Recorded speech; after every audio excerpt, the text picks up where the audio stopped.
As a pretty big fan of the Game Boy, I'm drawn to anything that even remotely looks like the thing. So when the people over at Bittboy offered me to send me this, the Bittboy, I was pretty excited to check it out. But is it worth it?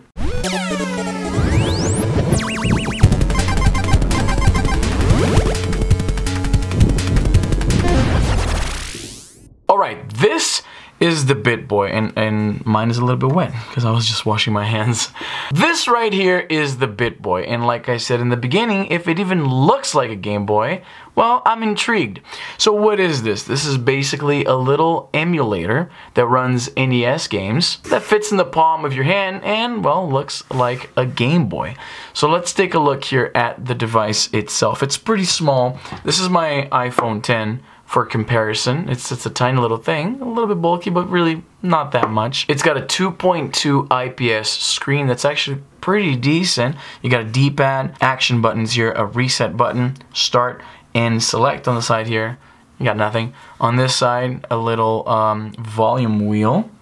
At the bottom, you have a 2.5mm AV out. So this is interesting. It comes with an AV cable in the box, and you can plug this onto your TV and play your NES games like that. So I like that idea of the hybrid console, something you can bring in your pocket, play when you're waiting for the bus or something like that, but you can also play on your TV like I've mentioned here on my channel. That was a bit of a pipe dream I had when I was a kid, something that fit in my pocket, but I can also play on the TV. It's nice that we have a lot of options to do that now. So you got that, that AV out there. Down there you got a micro USB port to charge the battery. You got a little replaceable, rechargeable battery in here. And yes, that battery is quite small. It's only 500 milliamp hour, but keep in mind, you're only running NES games on a tiny screen, so that 500 milliamp hour goes a long way. So yeah, that's the unit. It looks like a cute little Game Boy. Now, something very peculiar about the Bittboy. What do you think this is? Looks like a micro SD slot, right? For maybe putting some new games in. That's what you'd think, right? It actually is not functional. They put a little slit here, but there's nothing in here. If you look at teardowns of the Bittboy, there's nothing there. So this gave me pause because it's not only useless, this could create problems if you don't know this and you go to put a micro SD card in there, that could get lost in there. So not sure what Bittboy was thinking with this. I really don't understand what the thought process was there. So let's power the unit on, and I'm going to turn the volume here. It has a catchy menu music here. Check that out.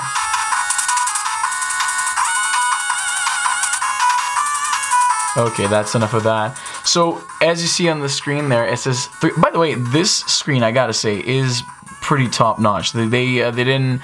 If I were to guess, I would imagine great viewing angles, great brightness level. I would imagine a good chunk of whatever money this costs to manufacture, a good chunk of that went into the screen because all of the rest is just really plastic, right? So you got that menu there, and as you can see, it says 301, and those are 300 NES games, right? I haven't gone through all of them for obvious reasons. And yes, in case you're wondering, this is kind of legal gray area because it's not like these developers are actively profiting off of these games. It's not like Nintendo is still selling these games, but technically speaking, this is still copyright that isn't owned by Bittboy, so, you know, it's one of those things, right?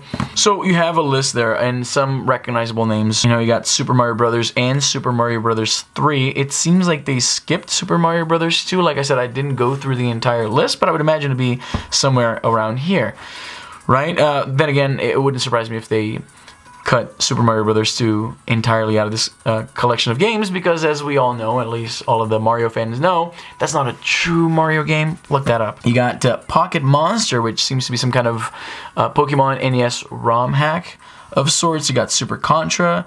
There's a lot of games here. Let's boot up, well, one of my personal favorites of the NES era, Super Mario Brothers 3. And let's turn it up here.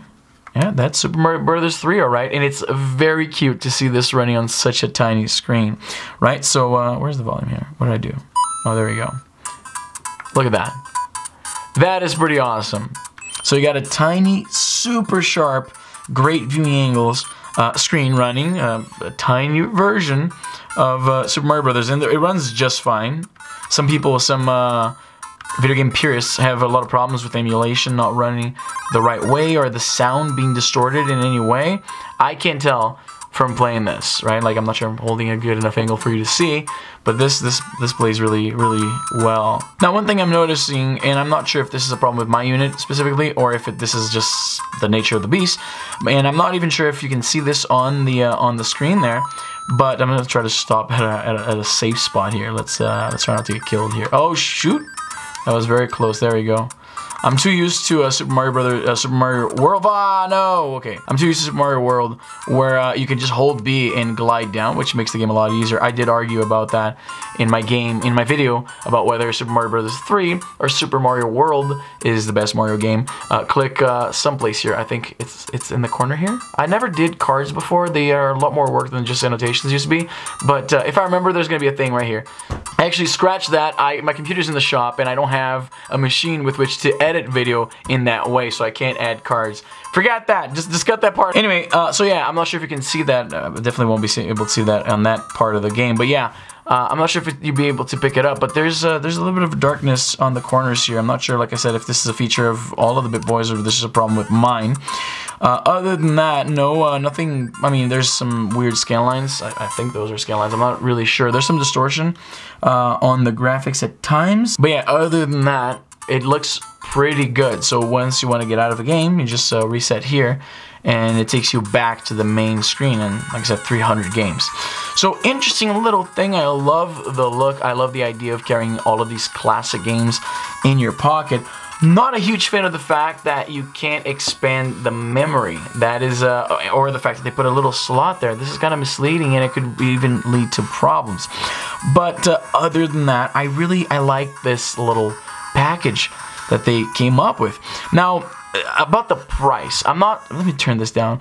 I'm not super sure on the price of this thing. So the Bittboy goes for $40, right? And it's a nice little collectible if you're into either NES games or Game Boys, like is my case. It's kind of a neat little thing, but it's hard to justify for that price considering you're stuck with those games. I mean, given it's 300 games, but still you're stuck with those, so you can't play your favorites. You can only play NES games. It would have been nice to see SNES games, but it would be walking on a much more dangerous legal minefield if they were to ship this thing with a bunch of SNES ROMs in it. Which, by the way, do you say SNES or SNES? Let me know in the comments. I'm actually very curious. In Brazil, it's kind of both, but I would hear SNES more often. To be fair, neither SNES nor SNES were the most common names people would use to refer to the Super Nintendo. Most people just called it the Super Nintendo, but when they went with the initialism, they would say SNES more often, if I remember correctly. Correct me if I'm wrong, my fellow Brazilian viewers. But yeah, this is a really neat little gadget. I'm just not totally sure on the price. So, I mean, if you're looking pound for pound, right, what $40 can get you, this is pretty close to, say, a modded PSP on eBay. So, which gives you a lot more options in regards to what games to play. So it's a little hard to justify, but it's a nice little stocking stuffer, that's for sure. If somebody were to give me this as a stocking stuffer, I'd be over the moon. I would love that. I'm just not sure if I would buy it for myself personally, maybe because I'm just personally not the biggest fan of the NES library. But this is the Bittboy. I'm going to leave the link in the description if you want to check that out. I'm going to thank the Bittboy guys for sending me this to review on my channel. And yeah, I'll catch you guys next time.